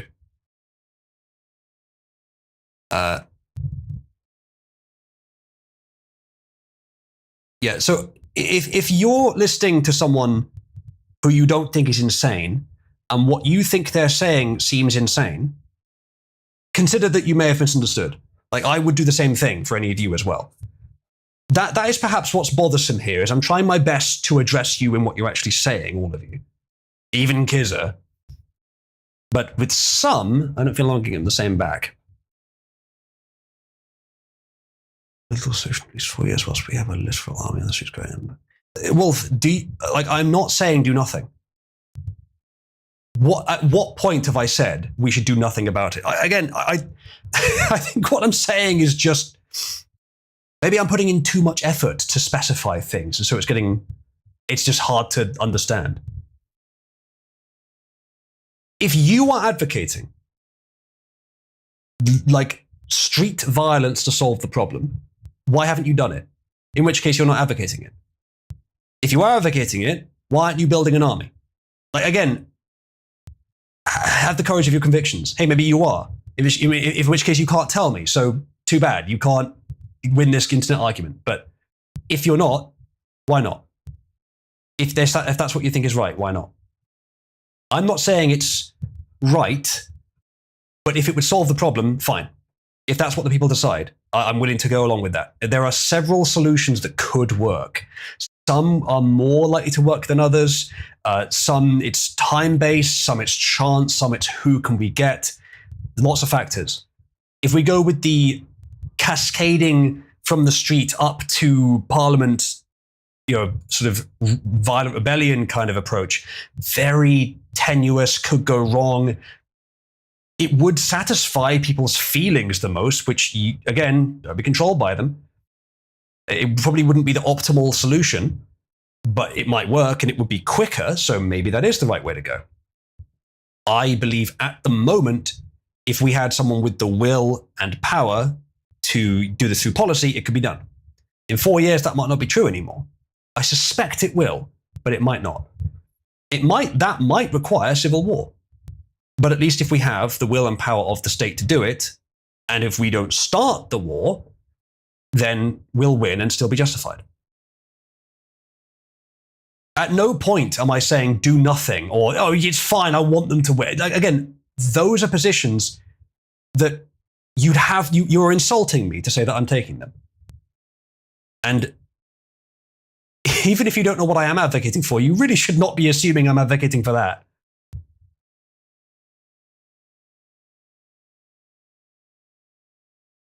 Again, Kizza, you're just sort of taking bits of what I'm saying and throwing them together as if they're concomitant.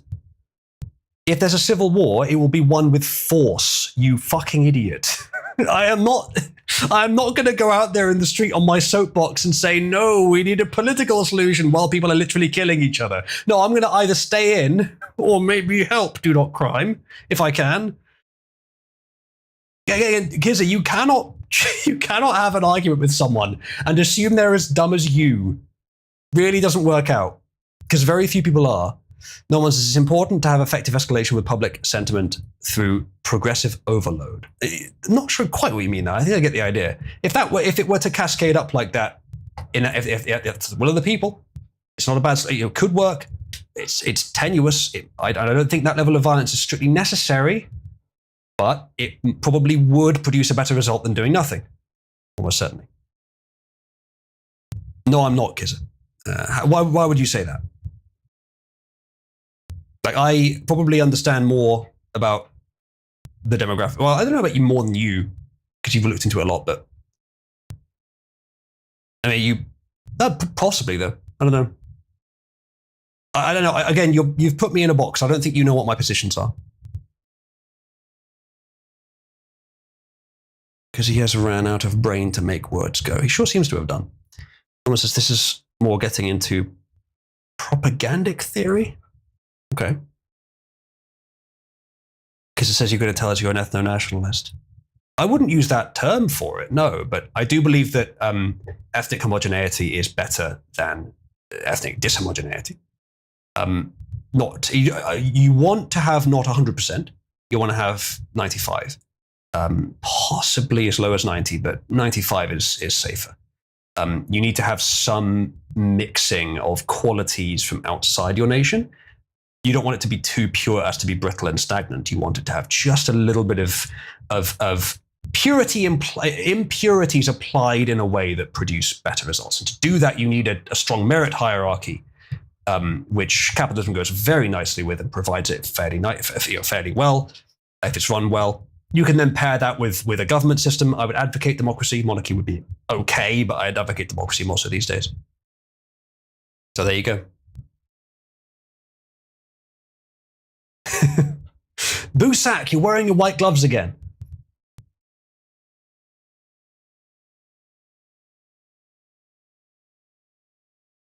Latest estimate is that we'll be an ethnic minority by 2044. We lost 11 years off that estimate in the last 4. Yeah. The only way to solve that is with deportations I'm talking about.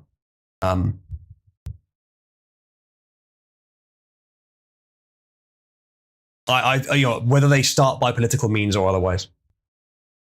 Yeah, like that is really bad, and it's worse than I thought, but it doesn't change the fact that if we had people with the will and political power today, it could be solved. You don't forget that the head of parliament, with the only exception of the monarchy, has plenary power if they get something passed through. It's not the power is not limited. In the US, the president's power is technically limited by the Constitution. In the UK, it's not. The Prime Minister, if they have assent from the Commons, the Lords, and the monarch, which is not very difficult to achieve, can do anything, no limit. So if it were decreed that everyone who was an immigrant since the year 2000 is no longer a citizen and is to be deported, if that went through Commons, Lords, and Monarch, which, by the way, one would try and resist it right now, but that could still be worked around, then it will happen straight away. It just becomes the law. And as it currently stands, we will win Commons. So there are still problems, of course. The monarchy, the Lords is packed with a bunch of political appointees. That could be a problem. and the monarch obviously wouldn't want to do that. But we can still make some progress there. So, and if we get to 4 years from now and it's no longer possible, then so be it. If we get to 4 years from now and we get someone in with the will and the power, but they can't get enough past the various other institutions, or some other thing prevents them, then that won't work either. So yeah, I'm not saying it's not. I'm not saying it wouldn't be better to do something than nothing, even if it's not the right way of doing it. Again, you seem to be taking my position, which is relatively balanced, and extremifying it to just the opposite of your extreme position. I am not saying do nothing and just vote the problem away. Like, that would be the ideal if it's possible, but if it's not, so be it. I'm not sure it is now, but I suspect it is currently still possible. Apex is limiting power with the Constitution. That would be so great. A document that is above anything, even political emergencies, need to be the way to go. It's not a bad way of doing it. It might be the better way of doing it. Of course, it's not, the document doesn't enforce power on its own. You need people with power assigned to them to do that, which is what the Supreme Court in the US is, but it hasn't always been right. And of course, who appoints the Supreme Court? The president, which is likely to also be whoever's the ruling party. So it's going to be an average of the ruling parties over the last sort of 50 years control the interpretation of the Constitution. So it's better than just whoever's currently in place, because it's a much longer term thing, but it's still humans elected by those elected. And there's different ways that you could do that as well, and maybe there are ways that you should do it that are different. You could have means of determining who has power that are not purely elected. You could have hereditary, but it needs to be tempered because that can go wrong. So there's other ways of doing that, but the US Constitution is no guarantee. It's certainly good. The US has it, but the only reason it's functioning, even as well as it is, which is not perfectly, is because there are a couple of Supreme Court justices who aren't insane. The current administration is not insane, and neither was the previous one. And there are enough judges in most states who wouldn't allow it to happen for some constitutional thing to go through, for some unconstitutional thing to go through. It's not the document that saves you. The document reminds people what they must defend. Ultimately, if your courts were not upholding the Constitution, which if the deaths of certain judges had been positioned slightly differently, I think it was 2 judges that died during Trump's term, or was it just 1? If there had been 2, say, that died during Biden's term, your Constitution might be a lot less effective. So it is good, but it's not bulletproof, and you've been somewhat lucky recently with certain circumstances that have made it more effective. I'm very happy that's been the case, and this is not a competition, but it's not bulletproof. It's not an eternal solution, and it will limit some things that need to be done as well sometimes. Though I don't know of any examples of that currently. Arcturus says, like California throwing out the ICE cases a few weeks ago. I don't know specifically which one you're talking about. But any situation like that currently is overruled by the executive in the US, which is good.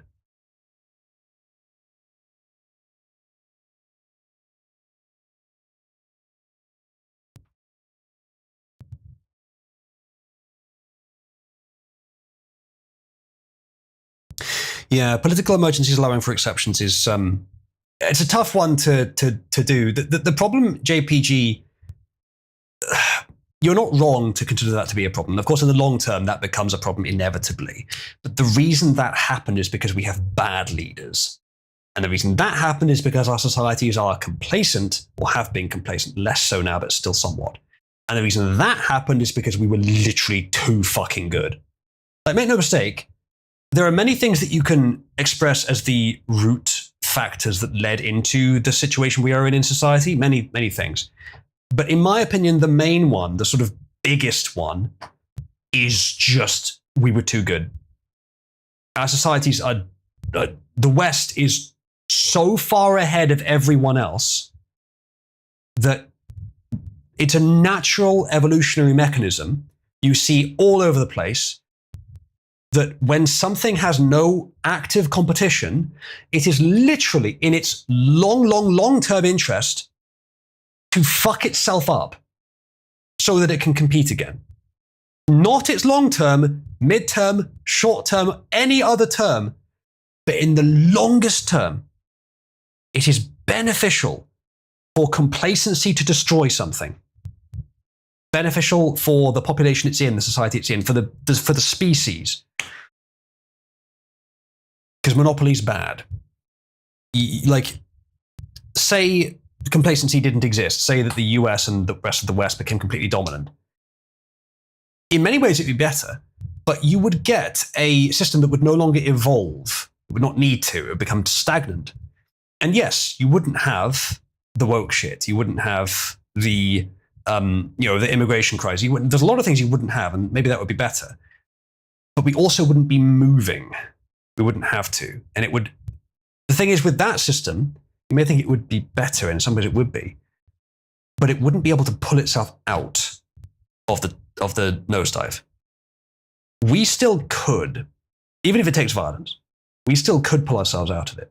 The problems have spiked because we're so much better than everyone else. Like, it's been a massive upswing. So you have a massive downswing in concomitants. And maybe it's too much. Maybe like the Roman Empire, the problems are just, it's too many at once. But make no mistake, we've done this to ourselves. Like, China and Israel and other forces in the world wanted to make this happen, but we as a population, as a people, have let it and in fact encouraged it in many cases. Not the majority of individuals, but as a collective. We've willingly done it. The universe abhors stagnation more than it abhors corruption. And it will use corruption to break stagnation. This is what's happening here. It's not a good thing unless you zoom all the way out in the entire range of human history, in the entire range of evolutionary history. There, it is arguably a good thing. Any other perspective, it's obviously bad. But evolution has to work on those timescales sometimes. It's the only way to keep a system going. It's the reason humans exist, that we didn't kill ourselves off. And we still might. It's not perfect, but it's the best available option. Ant Middleton says, on the 15th September, I will, tweet that Skog linked. 13th September, I will ask something of the British public, British patriots, that I would never ask of if I weren't willing to lead the charge. Oh, excuse me. If certain individuals can ask for our throats to be slit with zero accountability or repercussions, then that allows us free reign. I may get the rough idea of what he means, but is there more to this tweet?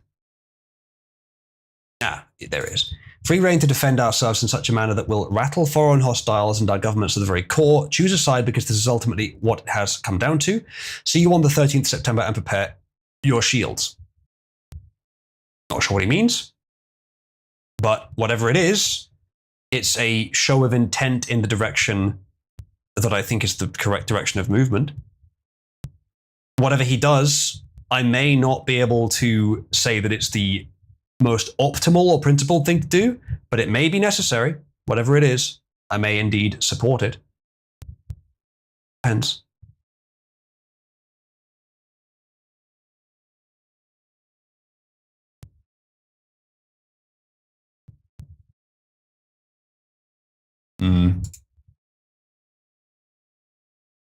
Yeah, not sure about that. There's some, both perspectives here are okay. Chris from Reform UK here, not sure exactly who he is saying, no matter what anyone says, Ant, the guy that presented the original tweet, no one will have your back on here. Get a grip, will you? You're being used. It's stupid to think after appearing at this rally you will ever get a chance to be mayor. The why is not stupid. There is a life outside of X.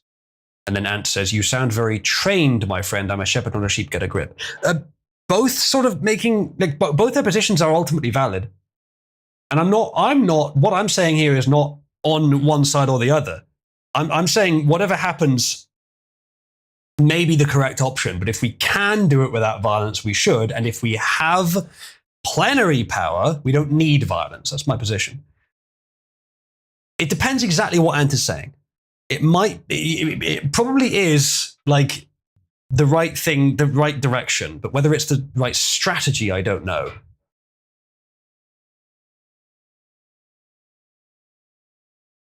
Yeah. There's arguments on both sides there. VT Tenuki Kuti says crims instead. Is it a protest at Parliament or a riot at Parliament, Scott? Also, in terms of practical things we can do, I think Pug actually had it right. Bait the Islamists until they misbehave so badly things explode. Get a Charlie Hebdo t-shirt, advertise Quran, bonfire parties, etc. I'm not against that. Yep, those are symbols of resistance, much like when we say naughty words or we express naughty ideas. It's better if what you're doing is legal, the more advantageous to you practically. I shall say no more, but you may infer the rest of my statement. Do not cry. Davuna says, do we really need more martyrs? There's pros and cons to the strategy. Arguably, it's better to have a consistent approach. But to be honest, I think we may be at the stage, or we may be at a point where experimenting in what works, what produces useful results, is maybe still okay.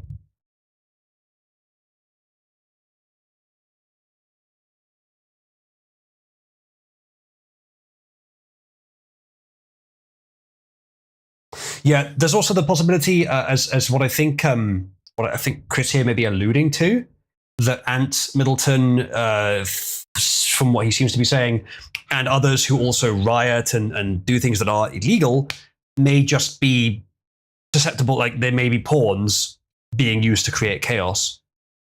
Like, that's a tough one because there's good arguments on both sides there, even that they may be infiltrated by or literally themselves feds. It's a really tough one, that, because the situation is dire, and people that choose to do something radical about it, they don't have to be feds. It's perfectly plausible they're doing that because it's what they think is the most effective way of dealing with it. I think in a lot of cases they're falling victim to their emotions and not thinking about the strategy, but sometimes that's not necessarily the case. So they don't have to be feds. But equally, the chaos they're causing is what feds would want in a lot of cases, not necessarily always. It's difficult to know exactly what they would want. I can tell you with quite a significant amount of certainty that what China would want is chaos, is civil war. Now, you probably don't care what they want. You care what your local community needs. Correct. Completely correct.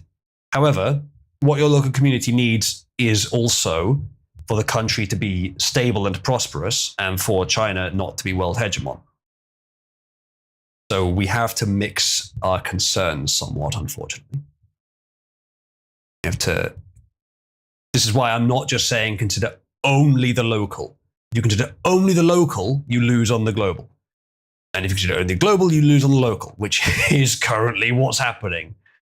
The correct approach is that you need to be smart enough to consider both at the same time. Integrate both of them.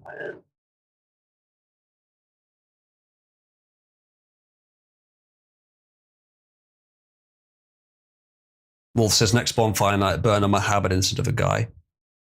The police come. Like, with that, I'm not against it in principle. That should be legal, of course. But it's not currently by the interpretation of laws that exist, which will be used by judges.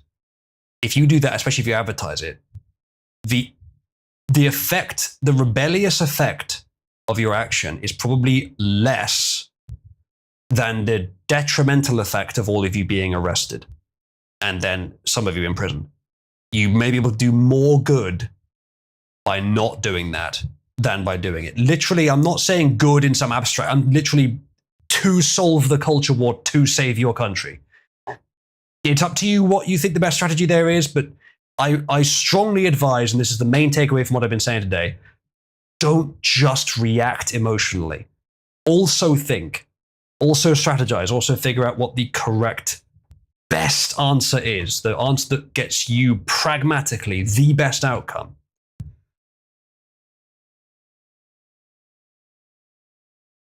Advocates legalizing burning men named Muhammad. I assume he means an effigy on a bonfire 2025 colorized. Not exactly. It shouldn't be necessary, but if we get to the point of like an open civil war, I'm not going to stop you. I mean, it's still not the right way to deal with prisoners, is it? But again, there's more important things at that point. Well, this is why it's illegal exactly. I think that probably would be considered illegal because of the, was it the 1988 Communications Act? It's something like that.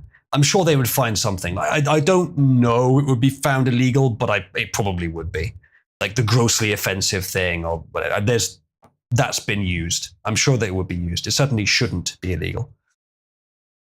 Doing says, hold on, could it be that if we all get imprisoned, we could be such a drag on the state it collapses? They would make fucking space for us. What they want is for everyone that resists the government to be in prison and everyone who commits crimes to be out on the streets. So don't make that easier for them. They will release 10 Mohammeds from prison to put one of you in there. Don't give them the opportunity.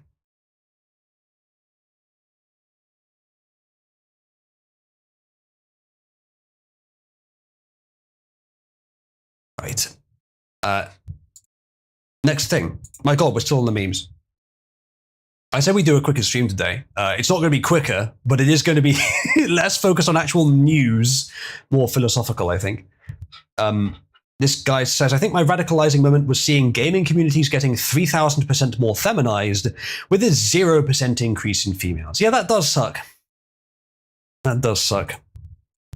I don't really have anything to add to this. It's a very it's a very good way of putting it. He's not just talking about trannies either, which are part of the problem. He's also talking about just the feminization of the media, which has also been very bad.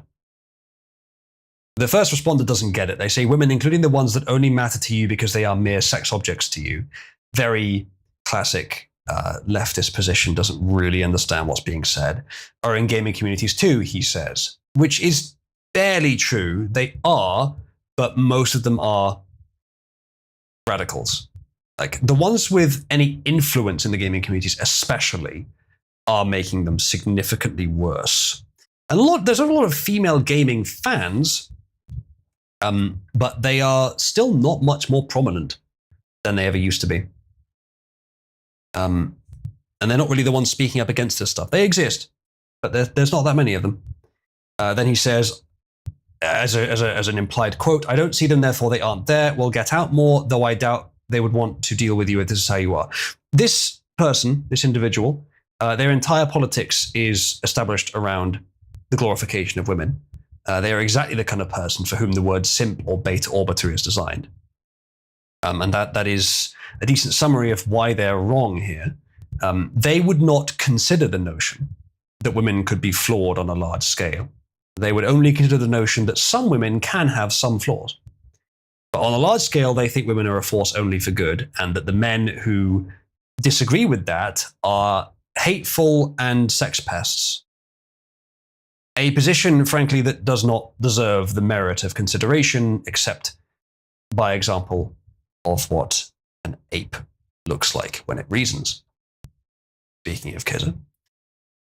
He says, who are you talking to? Fair fucking response, because that does not appear to be related, at least not in a sort of consistent way. Yeah, join a nerdy hobby Discord. See channel Mental Health. Leave. Chat, should we make a channel called Mental Health where we just try to make everyone as mentally unhealthy as possible? Minus 10% increase in females money straight up. Peaced out. Not kidding. Yeah. Some people get it. Some people don't get it. Some people get it. This guy says nerd communities. Well, we've seen this tweet. This is a classic. Nerd communities devastated by HRT like black neighborhoods and crack in the 80s. Sad to watch. bunch of men pretending they are. See, I don't think the trannies are even what he's necessarily talking about. Like, that's part of it, but it's not all of it. To be fair, the 0% increase in failures, it's not completely true. It's not as high as it should be. But I have watched within the last 15 years, roughly, gaming turn from something which less than 1% of women had any interest in, and it was just a weird, nerdy, cringe gaming, like men's hobby, to it's just normal. Most women do some sort of gaming. Like, let's say 5% of women at this point are like PC or at least console gamers, whereas less than 1% 15 years ago. It's about 5% now, maybe 10. And consider that if you just isolate that to the generation of 15 to 25-year-olds, it's probably more like 40%, whereas 15 years ago it would have been about 2%. All guesses here, right? But it's been a crazy change. It may just be that they're more visible, but I don't think it's that. It's also because the hobby of like every hobby, every interest goes through phases of acceptance. It starts with the extended pioneers, the kind of people who were on crypto 10 and 15 years ago, who bought a pizza with 10 Bitcoin that's now worth millions. The actual pioneers, the initial pioneers. It goes gradually through various stages of people who are less willing to brave the wild, because it is a waste of time. It is unpleasant, but it's novel, so there's opportunities. Less willing to brave the wilds, but still more than the average person. It goes through gradual stages, and a lot of us that were on the internet socializing in the early days or gaming in the early days, we were among either the pioneers or the phases after those. And then eventually, once the autists have made it completely safe, have refined it to the point that it can be transformed by corporations into a widespread commodity, then it hits the normies. And to many people, this is the death of hobbies. And in many ways it is. It is genuinely sad to see it happen in many cases. However, whilst it's not as good for us, and it does genuinely suck for people like us, there's no way around. I'm not defending that. It does suck. It is, however, evolutionarily advantageous to the species for more people to benefit from something that is useful. Simply put. Now, that said, gaming, and some other things too, whilst they have greatly suffered from being normified, there are more good games, probably, releasing today than at any time in history. There's just a lot more bad ones. And the good ones are harder to find because they are indie games. And I'm not sure that that's true, but it's not far off. It's not like it's like 2% the number of good games are being released. Ignoring the bad ones, total number of good games. It's not 2%. It's somewhere between 75% and 150%. Maybe even more than that, actually. Obviously, it depends on your metrics, but because it's so much bigger, there's more games being released, so there's more good games being released. If we're talking about like really refined AAA games that are also good, yeah, that's gone down a significant amount. But not to zero. There's still some, but less. If we're just talking about good games, then it's way more, way higher. So I think that one, whether you doubt that or not, Wolf, I think it would depend on your qualification for a good game. It depends on how many qualifiers you put in there. The gaming industry has changed significantly in many ways for the worse, but it's not all bad. There are some advantages. I probably could, Wolf. I'm really bad at listing things and I don't follow gaming that much, but I probably could, given time. Everyone says, I don't believe that's true. The end of the 90s and beginning of the 2000s was the golden age of game dev. Even best modern games are kind of lacking compared to that era. Yeah, I don't disagree with that. 2013 is when a lot of things changed. It's where sort of Globo Homo became loud.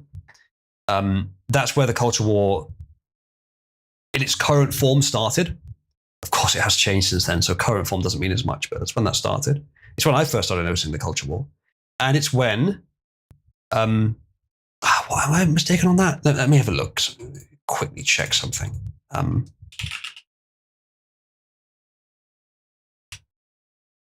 was right. it is also when Crysis 3 came out, which last time I said what my favorite game was, it was Crysis 3. I haven't played many games since then, so I don't know if that would have changed. But Crysis 3 is visually as good as modern games, pretty much, so arguably better. Gameplay, in my opinion, develops upon Crysis 1 and 2 and is better.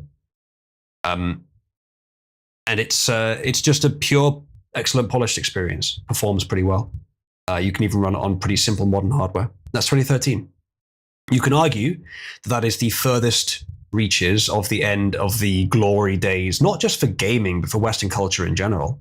Since then, it's been dominated by global homo and culture war. We are in a slump. We shall, I think, get back on the horse, but it's a shame. Something I will say about Crysis, actually. Crysis 1, excellent game, obviously. But people think it was way more open than it was. It was very open. I give it a lot of credit for that. It was more open than 3, but not as much as people think. It hid it very well because it was very overgrowthy. That was great. It was really advanced for the time and still looks excellent today. But they were wide paths. In some cases, not even that wide. They were natural barriers, whereas in Crysis 2 and 3, they were artificial barriers because it was in an urban environment. So it felt less open. Crysis 1 was not much less open than Crysis 2 and 3 were. Well, 2 was more closed, but 3 opened up some more. So Crysis 1 is really, really good. Crysis 3, I think, for me, narrowly beats it. Crysis 2 is also good, but it's narrowly behind 1. That would be my take. It's a great series, though. Wouldn't mind playing Crysis 3 again at some point. I did a run at some point where I beat it on the hardest difficulty using only pistol. Yeah. The issue with 2 is that it did refine the gameplay, but it refined it in many ways to work on console, which did somewhat sacrifice some of the purity of the PC gaming experience, but honestly not too badly. And Crysis 2 is remembered much less well than I think it deserves. It is a great game. I do think Crysis 3 is better, and Crysis 1 is better than 2 as well. Yeah, it is crazy. I do want to do a comparison, compare Crysis 3 to some modern games. Because also, like, modern games in the last sort of 5 years have pretty much sucked visually. But if you look a little further back, you look sort of like 3+ years back, there are a few games you can find which are still made well, graphically speaking. They probably do look better than Crysis 3, but still not much, because mostly graphics was solved 10 years ago. Since then, it's been small refinements. And I would say efficiency gains, because that's often what happens, but that hasn't really happened. I mean, you think about it, like, Crysis 3 looks about as good as modern games and runs fine on modern hardware. Right? It's not like that should have, like, modern games could still do that. You could still make a modern game that looks like Crysis 3 and runs that well. It's not, you don't get some bonus for it being older. You could still write a game with that same code. So modern games could look as good as they do and be dramatically more performant. Yes. Wolf, I actually agree. Wolf says, I don't really care about the visuals of the game. I play something with just cubes for players if it's actually got good gameplay. I agree. I like that too. That works for me. It doesn't work for everyone. But I mean, for example, when it comes to graphics versus frame rate, I'll almost always prioritize frame rate at a decent level. Only then will I consider turning the graphics up. Similar thing. So the reason we're talking about graphics is because it is such a lightning rod for identifying the issues of gaming in the last 10 years. It is not the only one. It's arguably not even the worst one, but it's the most obvious one, where graphics have barely changed, but the game's performance has dramatically worsened.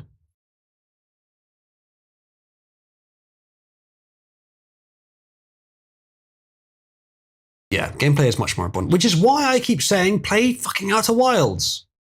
If you like gameplay and graphics are not critical to you, because graphics in Outer Wilds are fine, but they're not great, but they're fine. You really should, because this is also like, there is a category of video game, which is one of the rarest categories in the world, but one of the best. In fact, probably the best. There's not very many. There's a few dozen games in this category. And it's the category of games which do storytelling without just being movies. It's rare, but games have such a colossal potential that they have not realized. Most storytelling in games is just done through a movie, or sometimes even text. Now, even if you're using text, sometimes you have to have some amount of it. Outer Wilds is quite a lot of text. But a lot of the storytelling in Outer Wilds is done environmentally. It's done from the gameplay itself, tells you the story. A lot of it is done through that. And very few games manage to master that. Outer Wilds is a good example. There are other good examples too. Though I can't think of any. I'm bad at that. But that is underutilized in gaming. Any gaming that has very little dialogue and very little text but does have a story has probably achieved this.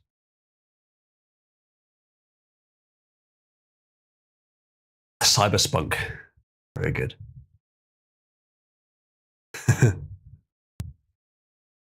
Yeah, Ghost. The DLC for Outer Wilds in like having not played it but just watched it. Not quite as good as the original, but still definitely worth playing. Shadow of the Colossus is a fantastic example of this. No dialogue, barely any text. This is, I think, Dormu at the beginning, but that's about it.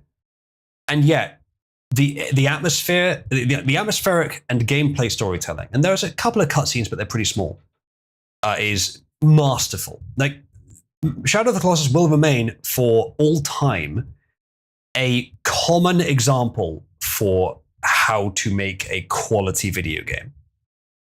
If you haven't played Shadow of the Colossus, my recommendation for Shadow of the Colossus is arguably as strong as Outer Wilds. You really should play both of them. That they are among the few games I would say that anyone who has an interest in the sort of philosophy of game development, game design, must play them. You must play them or at least be very familiar with them.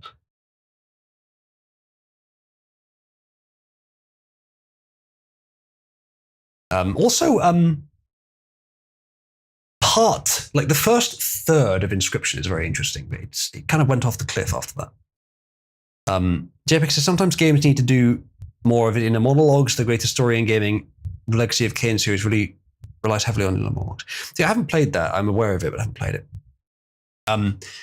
Bastion is great as well for story, though it has dialogue, but it's very, very good dialogue. Beyond Good and Evil is also very good. Also relies quite a lot on cutscenes, but a lot of it is diegetic, i.e. during gameplay. None of these quite hit the same sort of storytelling subtlety that I'm discussing here. Bastion's music is very good as well, yeah.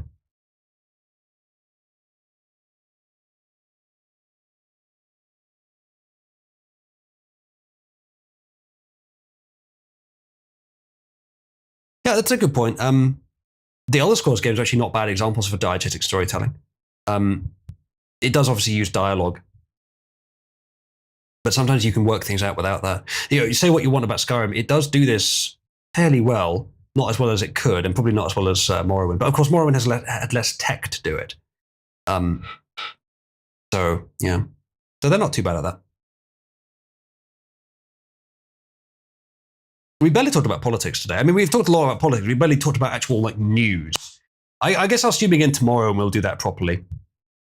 But we had some other stuff to talk about today, didn't we? So there you go. Well, chat, I think we'll wrap up. I did say it'd be a shorter stream. We had like almost 3 hours of pre-stream, and we've now done 2 hours of politics stream. I got a lot of news stories we didn't cover, but starting that now makes no sense, and I think I'll wrap up here anyway. I've got a lot of other things that would be a good idea to do as well. Thank you, Ghosts. I am back. I'll try and stream tomorrow as well, Monday.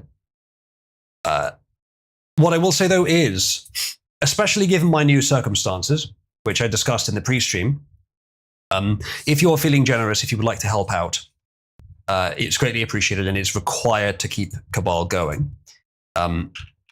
You can contribute to Cabal via tip.oozlu.net or funder.oozlu.net.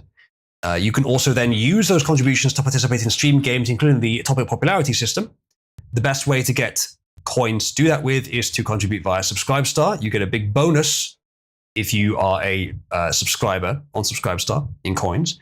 And you can control who is Discord Kitten. Currently, it's Glossy and Matthias. But it would not take much to change it. I'll show you, like, because of the new decay policy, which is, I think, more sensible for competition, it would currently only take £150 to make someone Discord kitten. It's much more competitive now than it was before. Individuals can make a much bigger difference. And the only reason it hasn't been focused on as much is because I've just been streaming a lot less in the last month, and Matthias has not been doing it as much. But you all have the power to make significant changes to the board. The top of the board is no longer anywhere near as inaccessible as it used to be. Glossy is still here, yeah. Funnily enough, when I did the announcement earlier that I was going to stream later, he was the first one to show up in the channel. I'm not sure why. But yes, if you would like to contribute, I'd really appreciate it. I'm working on, of course, adding features that make it more worth your while to contribute, and also if you already are. How much to get a sex bot program for Quattro? I could say, like, here are some projects that I could do, and basically Kickstarter them. The problem is I can't really trust myself not to sort of lose interest in something, because I'm like that. I'm a sort of frenetic inventor archetype. So I do want to get Cabal Chan up and running. I'm not exactly sure how to monetize Cabal Chan within the community yet, but I probably could. At the very least, I can have Cabal Chan encourage contributions, and I can have her, I can allow this to be customizable, configurable, of course, per user, but have her respond more urgently to higher level patrons to encourage patronage. I could also, what I could do? I could say that for the entire testing phase, only patrons will be able to talk to her. I could do that. I might do that. I could also, there's also some other things I could do. But essentially, to say, chat, especially with less, shall we say, large contributors present, and with my circumstances changing, no longer paying for a place with someone else, I will need to innovate and find more ways to earn money. Have it run some gift card scams. Nomon literally wasn't here for the pre-stream. I'll tell you after the stream, Nomon. But yeah, I will need to find some ways to innovate to make it more worth your while to contribute. But if you're willing to help out before that, I'd really appreciate it. So yeah, thank you in advance for anyone that does. And I will see you soon. Hopefully you'll join me in Pit 1 after this. Perhaps we will put something on to watch. All right. Thanks for joining, everyone. I will see you for another stream tomorrow and in Pit 1 shortly. Good night.